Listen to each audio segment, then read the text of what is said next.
On vient de découvrir un nouvel état de la matière. C'est le titre fou choisi par les chercheurs qui ont réalisé cette dernière découverte, publiée dans une revue et validée par les pairs. Il y a des découvertes qui parfois changent beaucoup de choses, et des actus comme ça, malheureusement, il n'y en a pas tous les 4 matins. Ici, on a réussi à organiser la matière d'une manière qu'on n'avait jamais observée. Jamais dans l'histoire de la physique des matériaux. Le papier qui décrit ça a été publié mi-juillet dans une revue du groupe Nature, et il a clairement le potentiel de finir par remporter le prix Nobel, rien que ça. En refroidissant un cristal, des physiciens ont observé quelque chose qui n'existe dans aucun manuel. Les structures internes du matériau se sont entrelacées toutes seules, spontanément, en 3 dimensions, comme les fils d'un tissu. Personne ne leur a demandé de le faire, personne ne savait que c'était possible même. La matière s'est tissée elle-même, à température ambiante. Et le plus fou, c'est qu'on peut réécrire ce tissage-là avec un simple laser. Ça ouvre potentiellement un champ de recherche entièrement nouveau. Donc, c'est du très lourd en termes de potentiel. On va en parler. Les chercheurs sont en ébullition ces derniers mois. Petite parenthèse avant de continuer, merci pour votre grand soutien récent ici sur la chaîne et aussi pour la formation. Vous avez été très nombreux à la rejoindre dernièrement. Si ce n'est pas encore fait, vous pouvez vous abonner à la chaîne, ça vous prend 1 seconde, c'est gratuit et c'est concrètement ce qui me permet de garder toutes ces vidéos en accès libre ici même sur YouTube ainsi que de les améliorer. Dans le même esprit, il y a une newsletter quotidienne, gratuite elle aussi, où vous recevez chaque matin les infos et les idées de la veille à ne pas louper. Tous les liens sont en description si ça vous intéresse. Ok, alors quand on dit les cristaux, au sens physique du terme, ce ne sont pas les cailloux ou les pierres qu'on vous vend sur Etsy ou sur eBay pour purifier votre énergie. Ce sont les arrangements d'atomes répétés dans l'espace, selon un motif régulier. Et c'est tout. Ces arrangements, on les utilise partout. Le silicium cristallin, par exemple, c'est la base de toutes vos puces électroniques aujourd'hui. Le processeur de votre téléphone, sa puce graphique, sa mémoire, tout ça en fait repose sur la capacité du silicium à former un réseau cristallin quasi parfait. Donc, à la capacité du silicium à s'arranger d'une certaine manière au niveau atomique. Dans l'aéronautique, les pales de turbines haute performance, aussi souvent fabriquées à partir de monocristaux, parce que ça les rend beaucoup plus résistantes à des températures extrêmes. Le diamant, vous connaissez tous, eh bien c'est un cristal de carbone qui est, au-delà de la bijouterie, qui sert surtout dans les scies industriels et les fortes précisions. Les cadres métal organiques, qui ont d'ailleurs valu le prix Nobel de chimie l'année dernière, en 2025, sont aussi une forme de cristal. Eux, ils sont capables de capter le CO2 ou de catalyser des réactions chimiques à la demande. Bref, les cristaux ne sont pas un sujet de niche, ce sont en fait les briques fondamentales de notre civilisation industrielle aujourd'hui. Sans eux, on retourne à l'âge de pierre. Parmi tous ces types de cristaux, il en existe une catégorie qui intéresse particulièrement les physiciens de la matière condensée.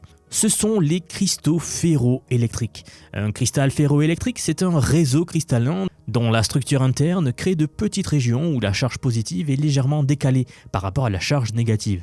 Quand on zoome au microscope sur ce matériau, ces régions-là, on les appelle des domaines, un peu comme les domaines magnétiques dans un aimant par exemple. Sauf qu'ici, on parle de polarisation électrique. Chaque domaine a une direction électrique préférée, un peu comme une aiguille de boussole qui pointe dans un sens ou dans l'autre.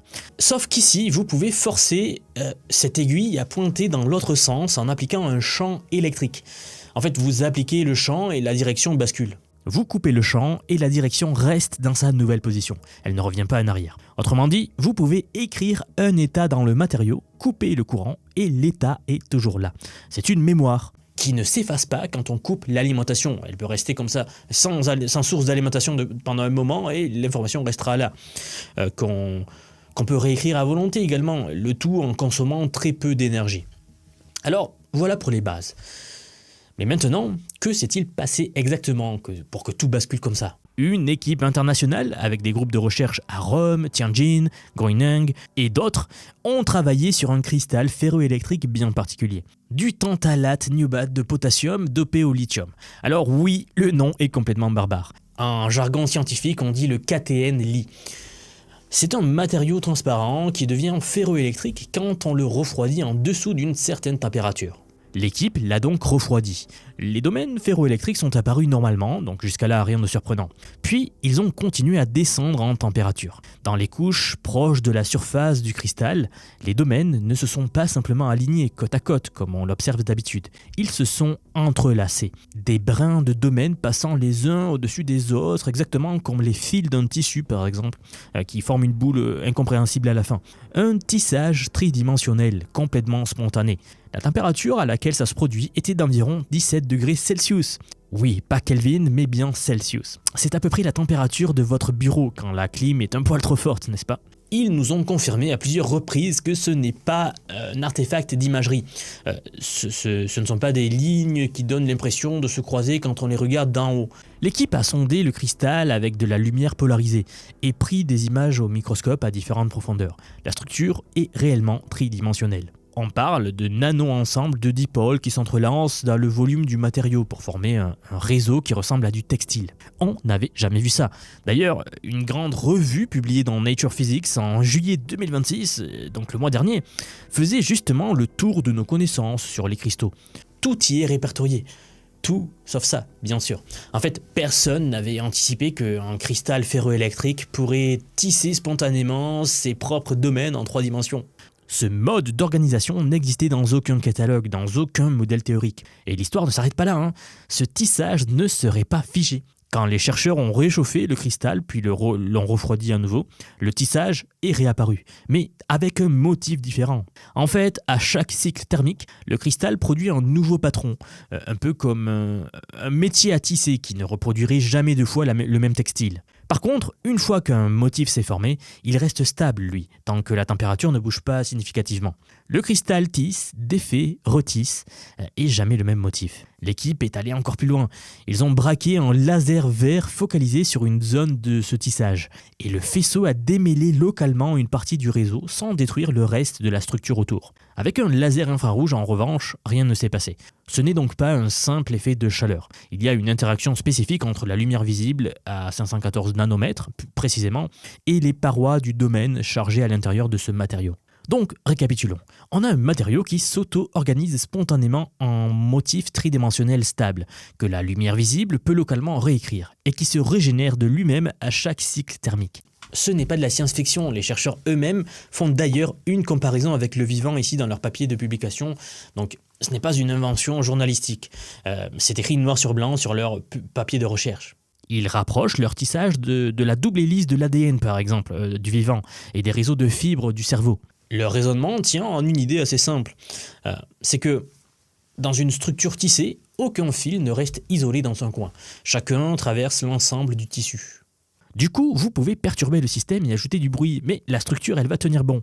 Tant que vous ne coupez pas les fils, le motif garde son intégrité. C'est la solution que le vivant a trouvée pour stocker l'information de façon fiable sur le très long terme. On n'a pas trouvé mieux aujourd'hui. Et c'est aussi accessoirement ce que les ingénieurs cherchent depuis que l'on fabrique des mémoires.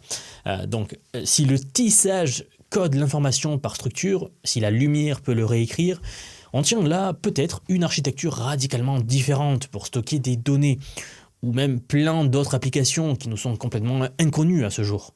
Par exemple, plus besoin de transistors, n'est-ce pas ? L'information serait codée dans la topologie même du matériau. Ou alors des processeurs qui traiteraient l'information comme un réseau de neurones directement dans le silicium lui-même, sans avoir besoin de simuler le réseau par logiciel comme on le fait aujourd'hui. Ou même des matériaux capables de se réorganiser eux-mêmes après une dégradation, puisque le tissage se régénère spontanément à chaque cycle thermique, une espèce de matériau auto-régénératif permanent par exemple, comme on a déjà vu dans certains films de SF. Attention, bien sûr, tout cela reste spéculatif. On en est au tout début de ce nouveau domaine. Mais bon, c'est exactement le genre de spéculation que les quasi-cristaux généraient en 1982. 30 ans plus tard, ils sont partout. Donc oui, il faut parler de l'ironie de cette découverte. Ce cristal n'a pas été conçu pour ça. Le professeur Agrana de l'Université de Jérusalem avait développé ces cristaux pour la commutation photonique par holographie. Donc une technique pour faire des hologrammes. Et pendant leur fabrication, des variations périodiques de composition chimique avaient été introduites volontairement. Personne n'avait prévu qu'elles créeraient aussi les conditions pour qu'un tissage tridimensionnel émerge tout seul. C'est un pur hasard. 3 groupes de recherche, 4 pays, des techniques d'imagerie avancées, et tout ça pour tomber sur un phénomène que personne ne cherchait et que personne ne connaissait. Ça rappelle l'histoire de Dan Shedman en 1982. C'était un métallurgiste qui a observé un motif de diffraction censé être impossible dans un alliage d'aluminium. une symétrie d'ordre 5, ce qui violait un dogme de la cristallographie vieux de 2 siècles en fait. Ses collègues lui ont dit que c'était une erreur ou alors qu'il était devenu fou. Son directeur de labo lui a demandé de relire son manuel à minima 5 fois. Mais lui, il a tenu bon et on a fini par appeler ça les quasi-cristaux.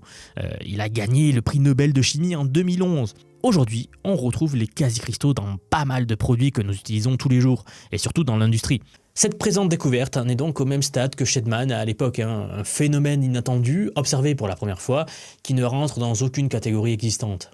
Les auteurs pensent d'ailleurs que ça dépasse le cadre des ferroélectriques, parce que le tissage se forme par brisure spontanée de symétrie, donc qui est un mécanisme fondamental en physique. Ils avancent que des structures similaires pourraient exister dans les cristaux liquides, dans les supraconducteurs, dans les matériaux quantiques, donc en fait ça pourrait être un phénomène élargi à beaucoup de matériaux différents. On les aurait simplement manqués, parce que les techniques d'imagerie classiques écrasent les structures tridimensionnelles sur des projections en 2D. Autrement dit, depuis des décennies, des matériaux tissent peut-être des motifs dans leur propre volume.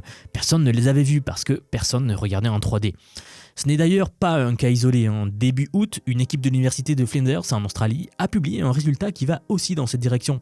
Ils ont montré que la lumière peut contrôler des nanodomaines en forme de bulles dans un autre type de cristal ferroélectrique. Donc nous avons 2 équipes, 2 matériaux, 2 mécanismes, mais le même signal au final, que la lumière peut reconfigurer l'ordre interne de la matière solide elle-même. Un champ de recherche entier est en train d'émerger.